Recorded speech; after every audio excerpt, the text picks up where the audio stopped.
धनुराशि के दोस्तों नमस्कार। दोस्तों, इस समय आप बेहतरीन नतीजे पा सकते हैं। आपको आपकी मेहनत का बेहतरीन फल मिल सकता। अब जैसे जैसे समय आगे बढ़ता जाएगा, चीज़ें आपके हक में होती जाएंगी, थोड़ी पहले से बेहतर होती चली जाएंगी। लेकिन आपने थोड़ा सा ध्यान रखना है, इस समय उग्रता तथा जिद्दी स्वभाव आपको इस समय नुकसान दे सकता है। इसके लिए थोड़ा सा आपको सजग होने की जरूरत है।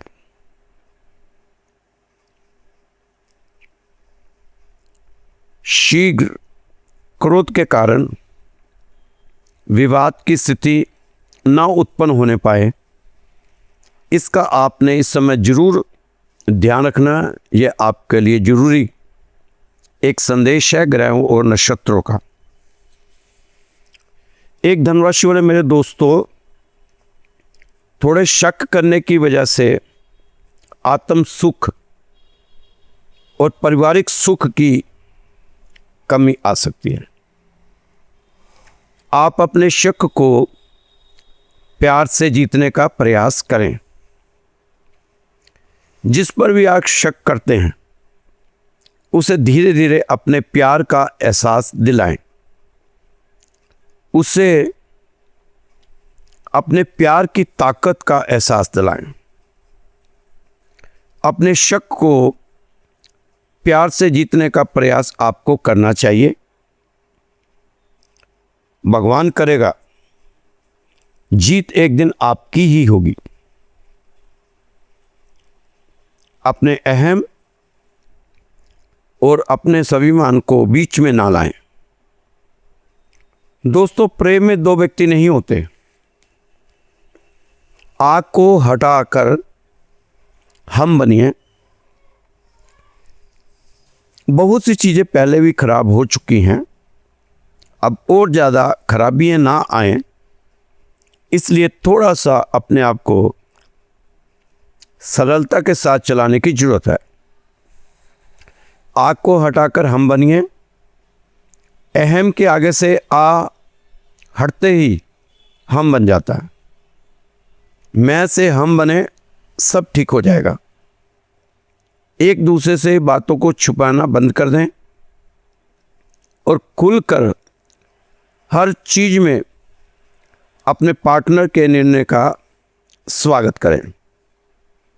इससे एक दूसरे के मन में उठने वाले सवाल और शंकाएं अपने आप ही दूर होने लगेंगी। दोस्तों, अगर आपके पार्टनर को भी शक करने की आदत है, तो बृहस्पतिवार का व्रत रखने से और सुबह उठकर ध्यान करने से और साथ ही तुलसी की पूजा करने से अधिक लाभ मिल सकता है। आपको चाहिए हरे, गुलाबी, पीले, सफ़ेद रंग के कपड़ों का ज़्यादा उपयोग करें। काले, गहरे नीले, गहरे ब्राउन रंग के कपड़ों का इस्तेमाल बिल्कुल ना करें, नहीं तो शक और बढ़ता है। दोस्तों, कपड़ों के बारे में और जो भी आपको बताता हूँ, ये पहले भी कई बार बता चुका हूँ, कोई नई चीज़ नहीं है। जब तक मैं देखता हूँ कि कोई ग्रह ऐसा आ रहा है जो इस समय आपके जीवन में पारिवारिक संबंधों को नुकसान पहुंचा सकता है, तब आपको बताता हूं। शनिवार सुबह जितनी जल्दी उठ सके उठें। बहुत अच्छा उपाय है, बहुतों ने किया, उनको फायदा हुआ है। आप भी करेंगे, आपको भी फायदा नजर आएगा। नुकसान नहीं है इसमें, ये गारंटी है। शनिवार सुबह जितनी जल्दी उठ सकें उठें। एक कटोरे में सरसों का तेल भरें, उसे अपने ऊपर से उतार कर रख लें। जब सुबह हो जाए तो उसे दान कर दें, या शनिवार को तेल मांगने वाले आते हैं उनको दे दें। एक बार ही उतारना, ज़्यादा नहीं उतारना, एक बार उतार के तेल रख लेना। दोस्तों, अगर आपकी पत्नी आप पर बहुत अधिक शक करती है तो आपको अपने पलंग के नीचे, पलंग के अंदर लोहे की वस्तुएं और कबाड़ को इकट्ठा करके नहीं रखना चाहिए। यह भी एक उपाय है। माना जाता है कि ऐसा करने से नकारात्मक ऊर्जा प्रवेश करती है। एक उपाय और है आपके लिए। हमारे द्वारा बताए गए उपाय बहुत ही सस्ते और सरल होते हैं और सात्विक होते हैं, तांत्रिक नहीं हैं।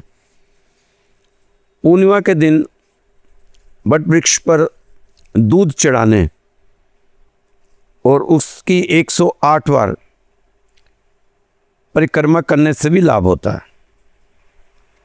भगवान शिव और पार्वती की एक साथ पति और पत्नी मिलकर पूजा करें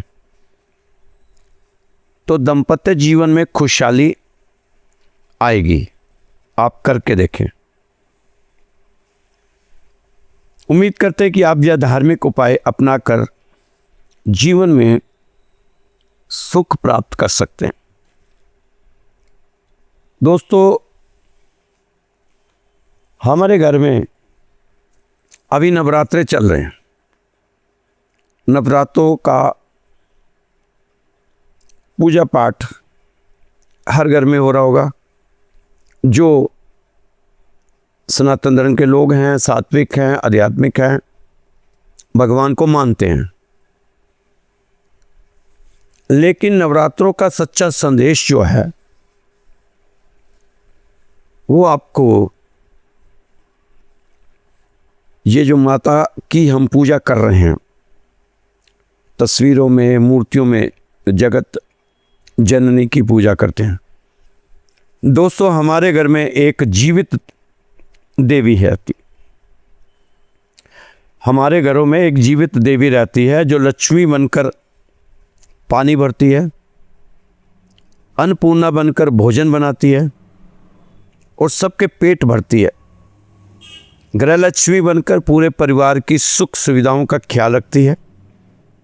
सरस्वती बनकर बच्चों को शिक्षा देती है और दुर्गा बनकर घर में आने वाले संकटों से लड़ती है।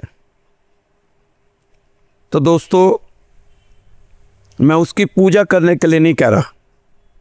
पूजा तो आप जगत जननी माँ की करो, दुर्गा की करो। मैं तो कहता हूँ उस माँ का भी सम्मान करो। देवी केवल मंदिरों की मूर्ति में ही नहीं, हमारी माँ के रूप में हर घर में मौजूद है। तो दोस्तों, उसको भी आपको पूजना चाहिए, हमेशा ही पूजना चाहिए, सम्मान देना चाहिए। अब कई लोग कहते हैं ईश्वर तो दिखाई नहीं देते, विश्वास कैसे करें। दोस्तों, श्रद्धा जो है, हमारे घर में, हर घर में आजकल वाईफाई लगा हुआ है।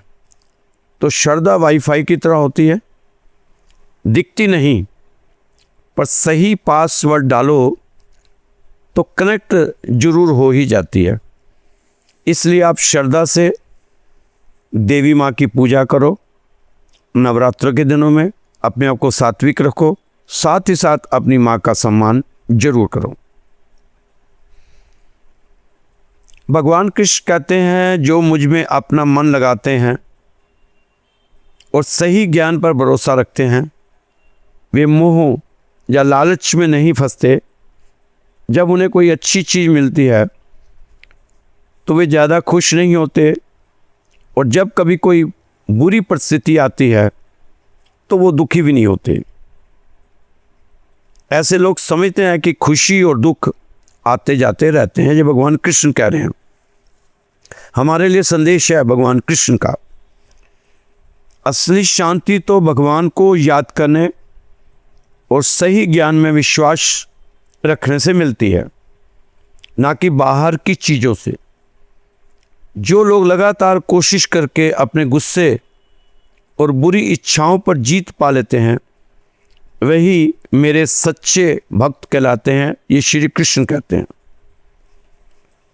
ऐसे लोग अपने मन को काबू में कर लेते हैं और अंदर से भगवान में ध्यान लगाते हैं। जब वे अपने मन को संभाल लेते हैं तो दुनिया की माया या धोखे उन्हें बांध नहीं पाते। इस तरह वे बिल्कुल आज़ाद हो जाते हैं और भगवान के करीब पहुंच जाते हैं। सच्ची जीत अपने मन पर जीत पाना ही है। जो लोग मुझे ही सभी जगह पूजा, यश और तपस्या का मालिक मानते हैं, जो जानते हैं कि मैं पूरे संसार का स्वामी हूँ और हर जीव का सच्चा मित्र हूँ, वे जल्दी ही शांति पा लेते हैं, क्योंकि वे समझते हैं कि भगवान सबके भले के लिए हैं। ऐसे भक्त चिंता नहीं करते, ना लालच करते हैं और ना ही डरते हैं किसी से। वे भरोसा रखते हैं कि भगवान ही उनके रक्षक हैं, इसलिए उनके मन में हमेशा शांति बनी रहती है। जो समझदार लोग अपने काम के नतीजों की चिंता नहीं करते, वो हमेशा खुश रहते हैं। उनकी खुशी बाहर की चीज़ों पर नहीं टिकी होती। वे रोज़ काम करते हैं, लेकिन उनके मन में अहंकार या लालच नहीं होता। ऐसा लगता है जैसे वे कुछ कर ही नहीं रहे, क्योंकि उनका मन साफ और शांत रहता है। यही असली संतोष की निशानी है और मैं ऐसे भक्तों के लिए खड़ा रहता हूँ, तत्पर रहता हूँ। जब भी मेरे को याद करते हैं, मैं उनके लिए दौड़ता आता हूँ। दोस्तों, इस समय अपने व्यक्तिगत लक्ष्यों को लेकर कोई अहम एहसास हो सकता है, जो आपको अपनी योजनाओं में ज़रूरी बदलाव करने और खुद को परिस्थितियों के अनुसार ढालने में मदद करेगा। टीम वर्क के अच्छे नतीजे मिल सकते हैं, इसलिए कोशिश करें कि कम्युनिकेशन खुला और स्पष्ट रखा करें। आपके कार्यक्षेत्र में अधिक से अधिक जो आपकी टीम के साथ तालमेल बना रहने के कारण टीम के साथ काम करने की रफ्तार तेज रहेगी। ज़्यादा से ज़्यादा टीम के साथ काम करने की कोशिश करें और आप सभी डेडलाइन को सफलतापूर्वक पूरा कर पाएंगे। टीम वर्क में काम करने के अच्छे नतीजे आपके सामने आ सकते हैं। अब आपका प्रदर्शन बेहतर होता चला जाएगा। इसी स्टाइल में आप भविष्य में भी काम करते रहें। यह आपकी राशि को रास आएगा। आपका तरीका, अपने काम पर निगरानी बनाए रखना भी इस समय बहुत ज़रूरी है। इस समय आपको जो लोग शक्कर का, चांदी का, गुड़ का, चावल का, टीचिंग वस्त्र, स्त्रियों के वस्त्र, सौंदर्य सामग्री, इत्र, उपकरण, मरम्मत करना, ज्योतिषी, property agent, construction, management, computer का व्यापार जो लोग करते हैं, वे थोड़ा फ़ायदा उठा सकते हैं। नेता और पत्रकार बेहतरीन नतीजे पा सकते हैं। अब जैसे जैसे समय बढ़ता जाएगा, चीज़ें आपके हक में चली जाएंगी। दोस्तों, इस बात को समझाने का प्रयास करें कि आपका जो काम है उसमें बाहर के लोगों की इन्वॉल्वमेंट जितनी कम हो, उतना ही आपके लिए अच्छा रहेगा।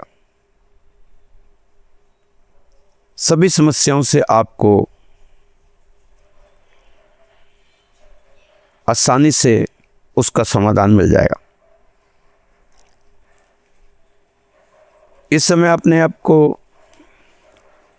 आप जो भी करना है वो सोच समझ के सजग होकर करें। दोस्तों, जीवन का सबसे बड़ा सत्य यह है कि हम चाहे कितना भी प्रयास कर लें, घटना आखिर में वही घटित होता है, वही घटित होना है जो भगवान ने हमारे साथ पहले से तय कर रखा। लेकिन ये नहीं है कि हमने अपने कर्म छोड़ देने। यह समझना आसान नहीं, क्योंकि मनुष्य अपने अहंकार में यह मान बैठता है कि वह सब कुछ नियंत्रित कर सकता है। लेकिन जब जीवन की परिस्थितियां बार बार हमारी योजना से अलग दिशा में जाती हैं, तब धीरे धीरे स्पष्ट होने लगता है कि कोई शक्ति काम कर रही है, एक ऐसा प्रभाव जिसे हम देख नहीं पाते, पर वो हर पल हमें संचालित कर रही है। वो शक्ति, अदृश्य शक्ति। और ख़ास तौर पर धनुराशि वालों को तो कोई अदृश्य शक्ति ही चला रही है, जो यहाँ तक लेकर आई है। ये आप भी महसूस करते होंगे दोस्तों। हम सुबह उठते ही योजनाएं बनाना शुरू कर देते हैं। यह करना है, वो करना है, वहाँ जाना है, इधर जाना है, उधर जाना है, यह पाना है। लेकिन दिन समाप्त होते होते हमें एहसास होता है कि कई चीज़ें हमारी योजना से अलग हुई। कभी कोई अनचाही घटना घट गई, कभी कोई अवसर अचानक हमारे सामने आ गया। यह सब सिखाने के लिए कि जीवन केवल हमारी योजनाओं का नाम नहीं है, उसमें बहुत कुछ है जो हमारे नियंत्रण से बाहर है। और वही बाहर का हिस्सा असल में सबसे गहरा और सच्चा है। मनुष्य का दुख इसी बात से है कि वह परिणामों को अपने अनुसार चाहता है। अगर परिणाम उसके अनुकूल हो जाएं तो वह खुश, अगर ना हो तो दुखी। लेकिन दोस्तों, हमारे जीवन का प्रवाह किसी के हिसाब से या हमारे हिसाब से नहीं चलता, वह अपने नियमों पर चलता है। अक्सर हम सोचते हैं कि हमें सब कुछ अपने बल पर पाना है, लेकिन यदि गहराई से देखें तो जीवन की कई महत्वपूर्ण घटनाएं हमारे किसी प्रयास से नहीं घटी। हमारा जन्म, हमारे माता पिता, हमारा शरीर, हमारी पहली श्वास, यह सब हमने नहीं चुना था, यह सब हमें मिला। यदि शुरुआत ही हमारे हाथ में नहीं थी तो फिर अंत तक सब कुछ हमारे नियंत्रण में कैसे होगा, यह हमें समझना होगा। यह समझ हमें विनम्र बनाती है, सरल बनाती है और हमें प्रभु की याद दिलाती है कि जीवन एक उपहार है, कोई सौदा नहीं है। जो घटित होता है वो हमारे लिए आवश्यक होता है। यह हमेशा तुरंत स्पष्ट नहीं होता। कभी कभी कोई घटना हमें पीड़ा देती है, हमें लगता है कि यहाँ क्यों हुआ, ये क्यों हुआ, ऐसा नहीं होना चाहिए था, मेरे साथ ही ऐसा क्यों हुआ। लेकिन समय बीतने के बाद समय आता है कि उसी घटना ने हमें एक नई दिशा दे दी, हमें और समझ और गहराई से जीना सिखाया। जीवन कभी गलती नहीं करता, वह हमेशा वहीं ले जाता है जहाँ हमें होना चाहिए। दोस्तों, कई बार हम यह मानते हैं कि हमारी योजनाएं सबसे अच्छी हैं, लेकिन कितनी बार ऐसा हुआ होगा कि जो हमारी इच्छा के अनुसार नहीं हुआ, वही आगे चलकर हमारे लिए अच्छा साबित हुआ। जीवन हमें बार बार यही चीज़ सिखाता है कि हमारी बुद्धि सीमित है, पर विराट की योजना असीमित है। जब हम इस भी योजना पर भरोसा करना सीख लेते हैं, विराट की योजना पर भरोसा करना सीख लेते हैं, तो हमारा बोझ हल्का हो जाता है। यदि सब कुछ पहले से तय और ज्ञात हो तो जीने का उत्साह ही खत्म हो जाएगा। अनिश्चितता ही जीवन को नया बनाती है। अनिश्चितता ही हमें साहसी बनाती है। जब हम इसे स्वीकार कर लेते हैं तो अनिश्चितता बोझ नहीं रहती, बल्कि यह एक उत्सव बन जाती है। यह समझना है कि जो होना है वही होगा। हमें हमारे अहंकार से मुक्त करता है। दोस्तों, जब हम किसी कठिनाई से गुजरते हैं तो उसी कठिनाई में हमारे लिए छुपा कोई संदेश होता है।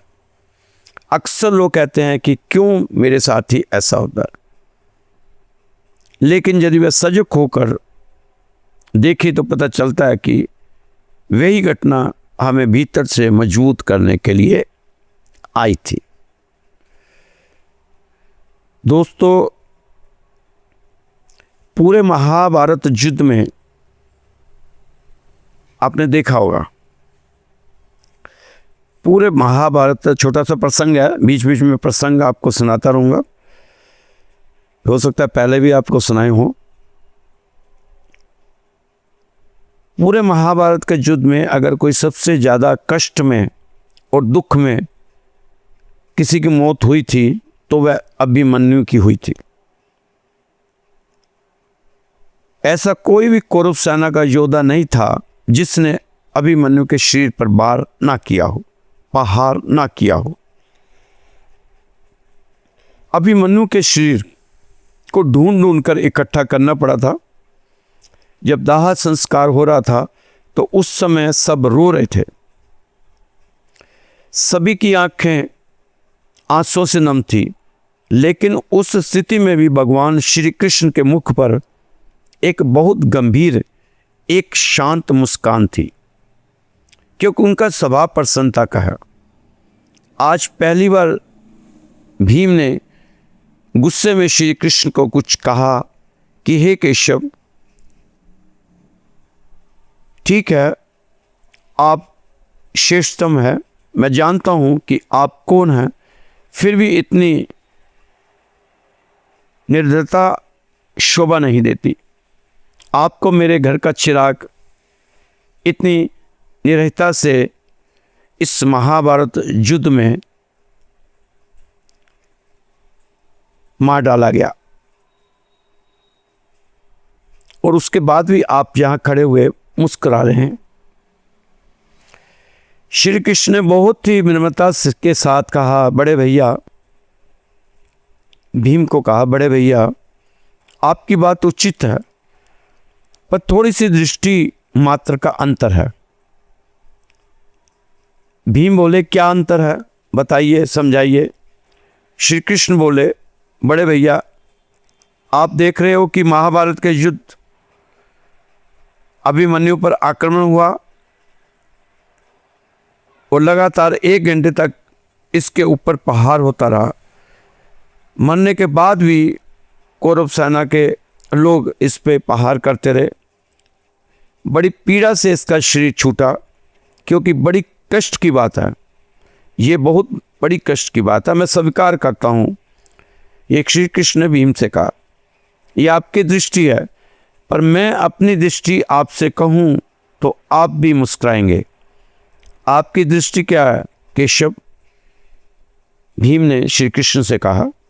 श्री कृष्ण बोले, मेरी दृष्टि यह है कि अगले 200 जन्मों में इसको जितना कष्ट होना था मैंने सब सिमटा के 1 घंटे में कर दिया, और अब मुक्त होकर चंद्रमा की गोद में बैठा है और वहाँ से ताक कर मुस्कुरा कर देख रहा है कि मामा, मैं बड़ा प्रसन्न हूँ। और भीम भैया, पूर्व में किए हुए 1000 जन्मों के पाप भी मैंने इसी 1 घंटे में काट दिए। तो दोस्तों, जब भगवान हमें कष्ट देता है, किसी तरह का कष्ट हम पे आता है, तो ये समझो हमारे पिछले जन्म के पाप, कुछ हमारे कर्म जो कट रहे हैं, तो इसलिए आप चिंता मत किया करो। इस समय तो आप उन चीज़ों को स्वीकार करें जिन्हें आप बदल नहीं सकते, और उन चीज़ों को बदलें जिन्हें आप स्वीकार नहीं कर सकते। जिंदगी में सिर्फ समय और चुनाव मिलते हैं, दोनों का सही इस्तेमाल करो।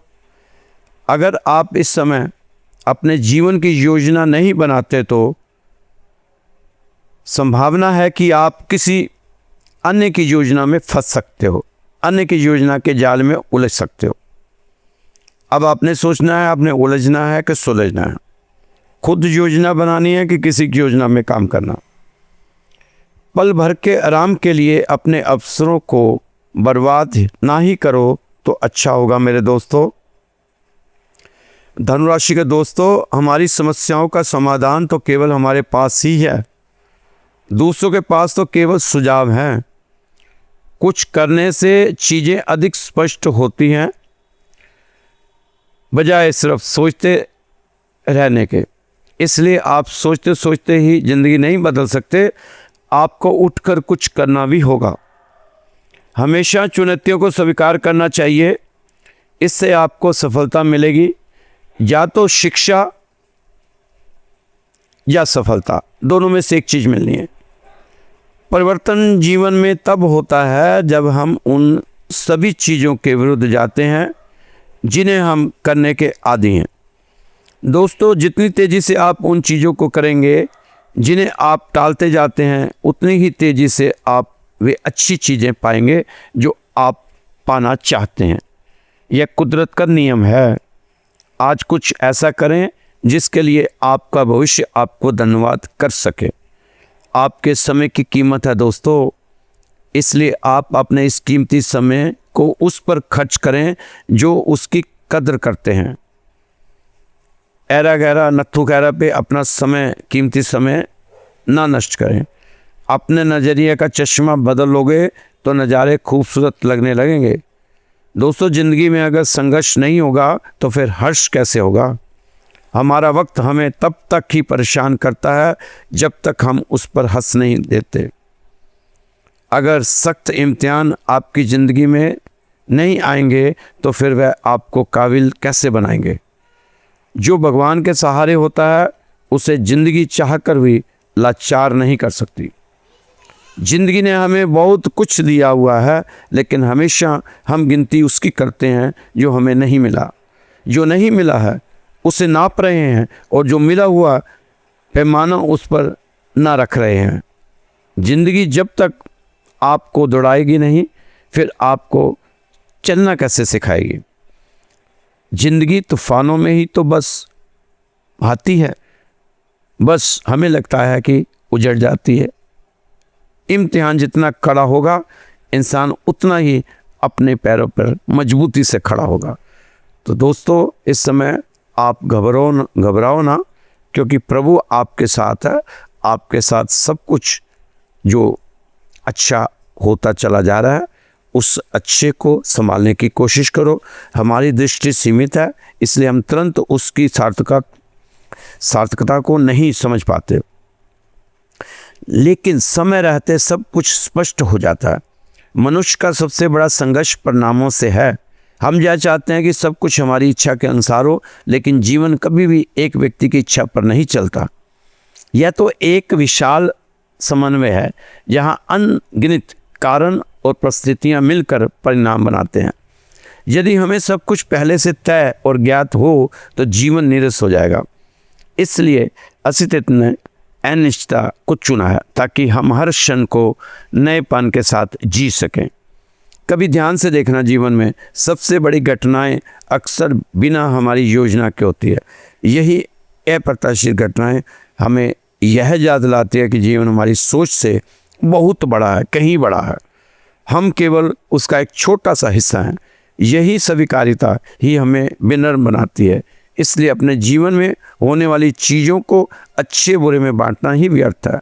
हमारी बेचैनी तभी बढ़ती है जब हम अपने जीवन को अपने हिसाब से डालना चाहते हैं। तो दोस्तों, कुछ चीज़ें आपको भगवान सहारे भी छोड़नी चाहिए, क्योंकि सब कुछ अगर आप ही कर लेंगे तो फिर भगवान का तो कोई औचित्य ही नहीं रहेगा। दोस्तों, एक दिन छोटा सा प्रसंग है। एक दिन एक गुरु और उनका शिष्य घोड़े के साथ जंगल से गुजर रहे थे। रास्ते में गुरुजी लगातार शिष्य को यह शिक्षा दे रहे थे कि हमें अपने सभी कर्मों को ईश्वर को समर्पित कर देना चाहिए। हमें अपने आप को ईश्वर के अनुग्रह में चलाना चाहिए। शाम होते ही वह एक जगह पर ठहर गए। गुरु ने शिष्य को कहा कि वह घोड़े को पास के पेड़ से बांध दे। शिष्य जब घोड़े को बांधने गया तो उसके दिमाग में गुरुजी की एक बात आई कि गुरुजी रास्ते में मुझे शिक्षा दे रहे थे कि अपने सभी कर्मों को भगवान को समर्पित कर दो। उसे गुरु की शिक्षा याद आई। उसने सोचा कि गुरु उसकी परीक्षा ले रहे हैं और असली आस्था तो यही है कि भगवान खुद ही घोड़े की देखभाल कर लेंगे। जब समर्पित ही कर दिया तो मैं घोड़ा भगवान को समर्पित कर देता हूँ कि लो जी आप समर्पित, आप संभालो। इसलिए उसके घोड़े को उसने बांधा नहीं और सोने चला गया। सुबह उठा तो घोड़ा वहाँ नहीं था, घोड़ा गायब था। वह घबरा गया और भागा गुरुजी के पास आया कि आपने कहा था कि सब कुछ ईश्वर पर छोड़ देना चाहिए, इसलिए मैंने घोड़े को भगवान के भरोसे छोड़ दिया, लेकिन वह तो भाग गया, घोड़ा नहीं है वहाँ पर। गुरुजी ने मुस्कुराते हुए कहा कि ईश्वर सच में तुम्हारे घोड़े की रक्षा करना चाहते थे, लेकिन उन्होंने ये जिम्मेदारी तुम्हें दी थी। जब तुम्हारे हाथों से घोड़े को बांधने का अवसर आया तब तुमने अपने हाथ ईश्वर को नहीं सौंपे और घोड़े को खुला छोड़ दिया, इसलिए आपका घोड़ा भाग गया। तो दोस्तों, जब मैं आपको रोज़ रोज़ कहता हूँ कि अपने काम ईश्वर के प्रति छोड़ दो, समर्पित हो जाओ, अनुग्रह में चले जाओ, शरणागत चले जाओ, तो आप ये मत करना कि जैसे इस गुरु के चेले ने किया। कर्म अपने करना, क्योंकि बुद्धि और विवेक भी हमें उसी प्रभु ने दिया है जिसकी हमने समर्पित होना जिसके।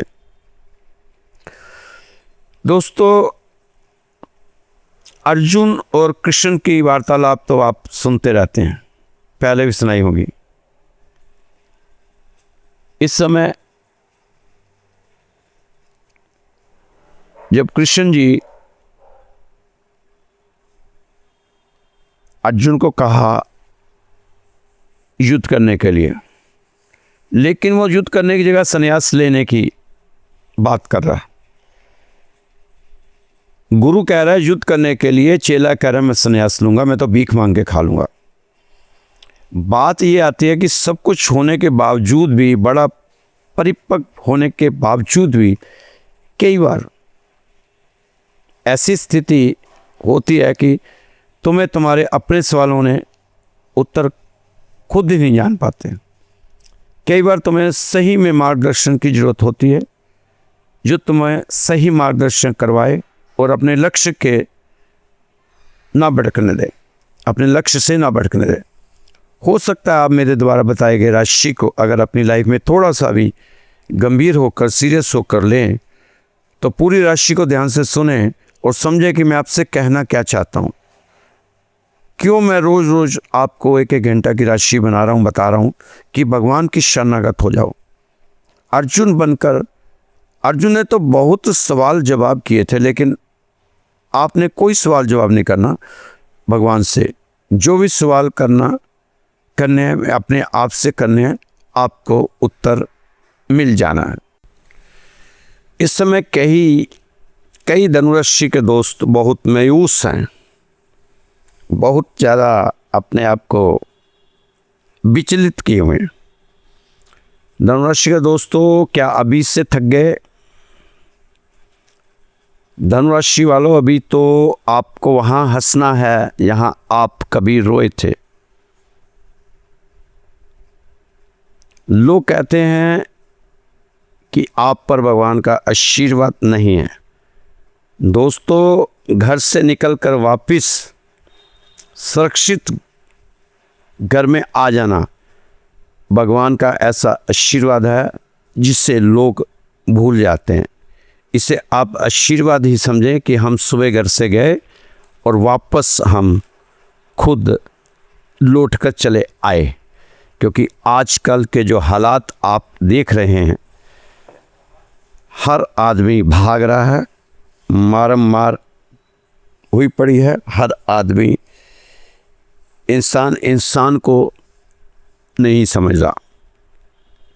दोस्तों, जैसा समय दयालुता, रचनात्मकता और रिश्तों में सद्भाव का समय है।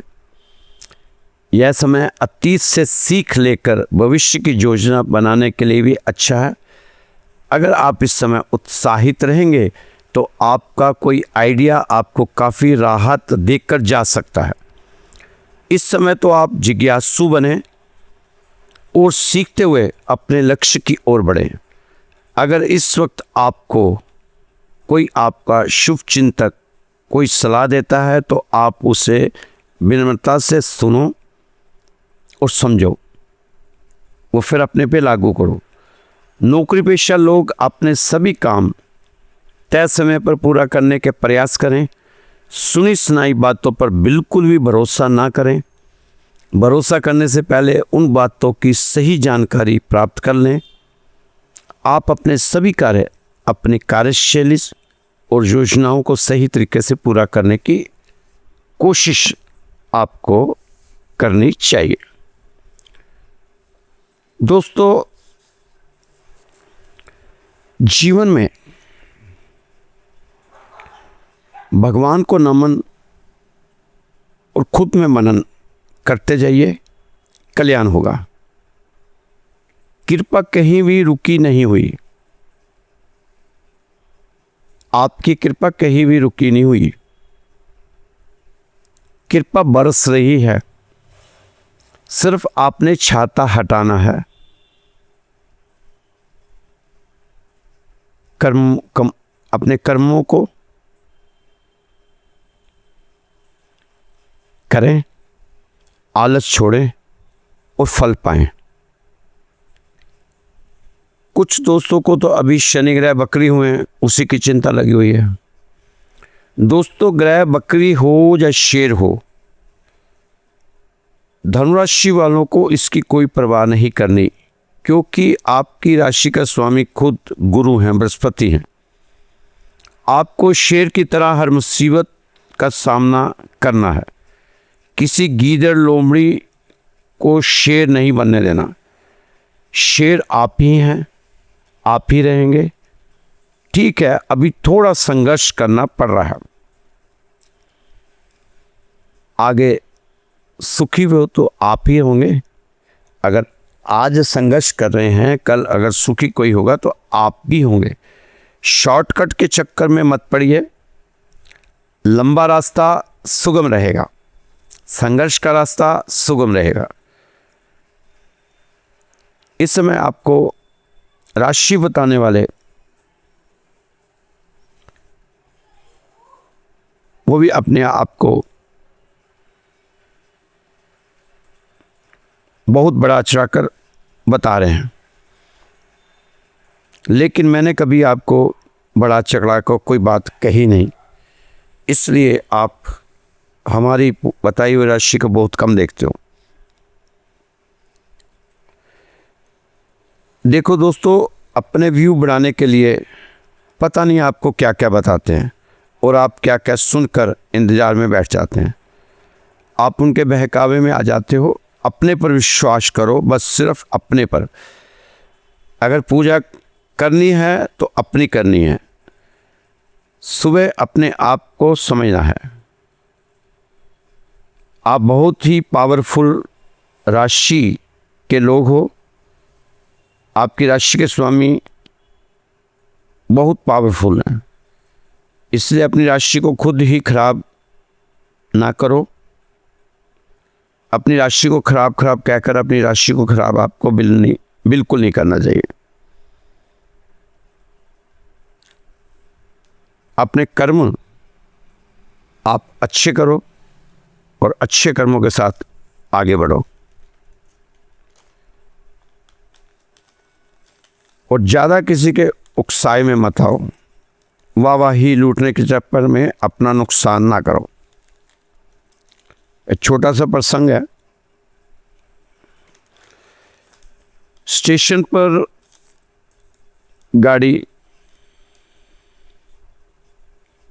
जब चलनी शुरू हुई थी, अभी स्टेशन से पहला ही स्टेशन था, गाड़ी चलनी शुरू हुई तो एक व्यक्ति अपना सामान गाड़ी में अंदर फेंकते हुए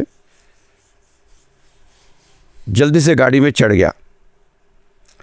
अब वो आसपास के लोग जो बैठे थे पैसेंजर, उन्होंने उसकी बहुत तारीफ की, वाह वाह वाह वाह वाह वाह वाह वाह, क्या कमाल, क्या दलेरी है। उस व्यक्ति ने सामान वगैरह रखा और उदास हो गया, बहुत चिंतित। लोगों ने पूछा क्या हुआ, अभी तो आप तो बहुत जिंदा दिली से सामान फेंक रहे थे, रख रहे थे, एकदम से आपको क्या हो गया, क्यों उदास हो गए? उसने कहा गाड़ी मैंने थोड़ा पकड़नी थी, मैं तो उन्हें गाड़ी में चढ़ाने आया था, लेकिन आप लोगों की वाह वाह वाह वाह वाह वाह, आप लोगों की तारीफों ने, आप लोगों के हौसले ने, आप लोगों के उत्साह ने मुझे इतना उत्तेजित कर दिया, मुझे सोचने का मौका ही नहीं मिला कि मैं गाड़ी से नीचे उतर जाऊं। जो लोग गाड़ी में चढ़ने वाले थे वो स्टेशन पे ही रह गए, जो गाड़ी में छोड़ने आया था वो गाड़ी में बैठा हुआ। तो कई बार ऐसा भी हो जाता है कि हम वाहवाही में अपना नुकसान कर बैठते हैं। तो दोस्तों, ये छोटे छोटे जो प्रसंग हमें जीवन में बहुत कुछ सिखाते हैं, बहुत कुछ सिखाते हैं। तो हमें इन प्रसंगों को ऐसे ही नहीं लेना चाहिए, इसमें से कुछ ना कुछ हमें सीखने वाली बात भी होती है। बाकी तो जो किस्मत में लिखा है, जो मुकद्दर में लिखा है, जो कर्मों में लिखा है, वो तो भोगना पड़ेगा, सबको भोगना पड़ता है। यहाँ तक कि भगवान राम ने अगर बाली को मारा छुप के, तो फिर जब द्वापर में वो कृष्ण बने तो फिर वो ही आकर उनको मार के गया। तो ये तो कर्म है हमारे।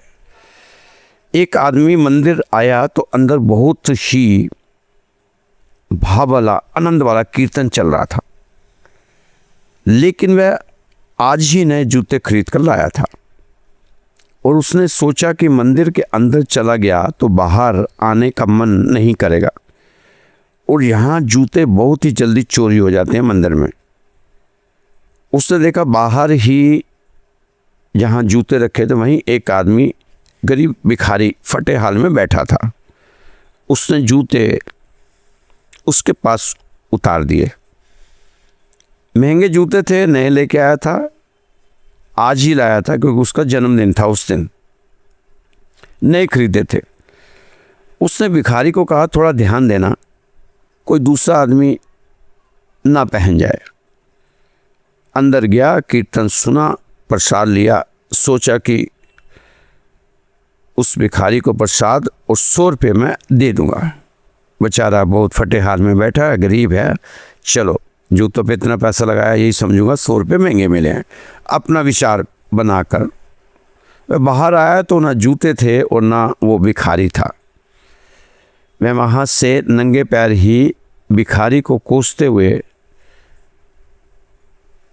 निकल गया। सड़क पे ही एक बाज़ार लगा हुआ था, बाज़ार में एक जूते वाला बैठा था, तो उसने सोचा चलो सस्ते से जूते ले लेता हूँ, कम से कम घर तो जूते पहन के जाऊँगा। वो जूता खरीदने के लिए उसके पास गया। वहाँ पहुँचा तो वहाँ पटरी पर उसने जूते लगाए हुए थे और उसने देखा, वो हैरान हो गया कि उसका जूता भी उसके पास जूतों में रखा हुआ था। उसने थोड़ा गुस्से से कड़ा होकर पूछा तो उसने कहा कि एक आदमी मुझे जूते 100 रुपये में दे गया है। वह आदमी वही खड़ा होकर सोचने लगा, उसके चेहरे में मुस्कान आ गई और एक ठंडी आह भरी उसने उसको उसके सवालों के जवाब मिल चुके थे, क्योंकि वो मंदिर में बैठकर सोच रहा था कि भगवान तेरा क्या इंसाफ है, काहे का तेरा इंसाफ है।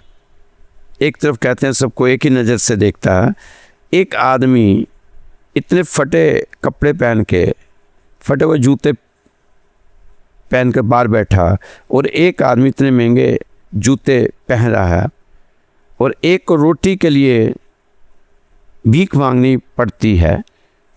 ईश्वर ने इंसान के भाग्य कब और कितना और कैसे मिलेगा लिखा हुआ है। ये इंसान के कर्म तय करते हैं। जैसे आज भिखारी को 100 रुपये मिलने तो तय थे, 100 रुपये मिलने तय थे, पर उस भिखारी ने खुद तय किया कि मुझे 100 रुपये कैसे लेना। अब उस व्यक्ति ने 100 रुपये निकाल चुका था उसको देने के लिए, पर उसने वो जूते वहाँ से चोरी कर कर, अपने कर्मों को खराब कर कर उसने 100 रुपये कमा लिए। यहाँ उसको जो 100 रुपये मिलते तो उसके कर्म खराब नहीं होते। तो दोस्तों, हम भी किसी भी लालच प्रलोभन में आकर अपने कर्मों को ना खराब करें, क्योंकि ये कर्मों का लेखा जोखा हमें देना पड़ता है। क्योंकि अभिमन्यु का जो आपको प्रसंग सुनाया उसमें भी कर्मों की ही सारी गेम है। तो आप अपने कर्म अच्छे रखें, अच्छे कर्म करते चलते जाएं, आगे बढ़ते जाएं। भगवान करेगा आने वाले समय में सारी चीज़ें आपके हक में होती रहेंगी। खुश रहें और मुस्कुराहट अपने चेहरे पर बनाकर रखें। नवरात्रों के दिन है, मात्र 2-3 नवरात्रे और रह गए होंगे। इसके बाद फिर आपका विजयदशमी को दिवाली का इंतज़ार रहेगा सबको। तो ये तो त्योहारों का ही महीना है, जो अक्टूबर का महीना, और आपके लिए भी काफ़ी अच्छी चीज़ें अक्टूबर के महीने होने वाली हैं। वो आपको फिर अगली बार बताएंगे कौन कौन से ग्रह कहाँ कहाँ हो रहे हैं। तो दोस्तों, अगर किसी ने श्री राधेश्याम मंदिर में ये जो नवरात्रों की, रामनवमी की हमारी अरदास लगवानी हो, स्पेशल अरदास, तो आप हमें अपना नाम, अपना गोत्र और अपना स्थान लिख कर भेज दें। आपके लिए अरदास लगाई जाएगी, बिल्कुल फ्री है। कोई भी आपने सामग्री नहीं देनी, आपने कोई पैसा नहीं देना, बस आपने अपना नाम, अपना गोत्र और अपना स्थान देना है कि कहाँ रहते हैं आप। तो नंबर मेरा नोट कर लीजिए, व्हाट्सएप नंबर रोज़ ही बताता हूँ, आज फिर बता रहा हूँ, 9315336907, 9315336907, 9315336907। तो दोस्तों, खुश रहो, मस्त रहो, स्वस्थ रहो, तंदुरुस्त रहो और व्यस्त रहो। कल फिर मिलेंगे आपकी सुंदर राशि के साथ। जय श्री कृष्णा, जय श्री राधे, जय माता दी, जय माता दी, जय माता दी।